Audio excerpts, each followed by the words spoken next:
తెలంగాణ ప్రజలు భారతీయ జనతా పార్టీ వైపు చూస్తూ ఉన్నారు. ప్రజల ఒక ఆకాంక్ష భారతీయ జనతా పార్టీని తీసుకురావాలి తెలంగాణలో అని నేను ఎప్పుడు చెప్తా ఉంటాను. కాంగ్రెస్కో బీఆర్ఎస్ ఈ రెండు పార్టీలు కూడా ఇక్కడ పరిపాలించినటువంటి అవకాశం దొరికింది. బీఆర్ఎస్కో దేఖా, కాంగ్రెస్కో పర్ఖా, బీజేపీకి దో ఏక్ మౌకా అని చెప్తా ఉంటాను నేను. ఈసారి ప్రజల ఆలోచన కూడా భారతీయ జనతా పార్టీని గెలిపించాలి, అధికారంలో తీసుకురావాలి అనేటువంటి ఆలోచనతో ఉన్నారు.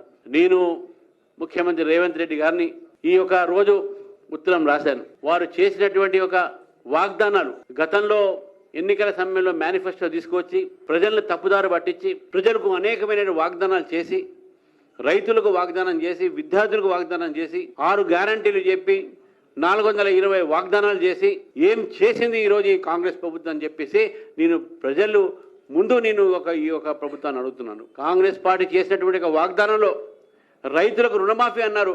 రుణమాఫీ చేశారా? పూర్తిగా చేయలేదు, కొంతమంది చేశారు.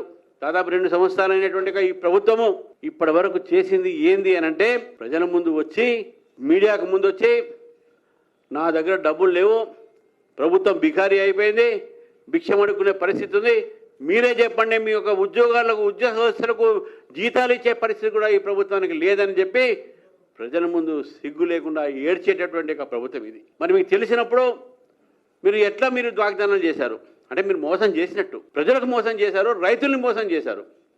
రైతు బంధు 15,000 ఇస్తా అని చెప్పారు. ఇప్పటి వరకు ఇచ్చింది 2 దఫాలు కేవలం 6,000, అది కూడా లోకల్ బాడీ ఎలక్షన్స్ వస్తున్నారు కాబట్టి ఇస్తున్నారు.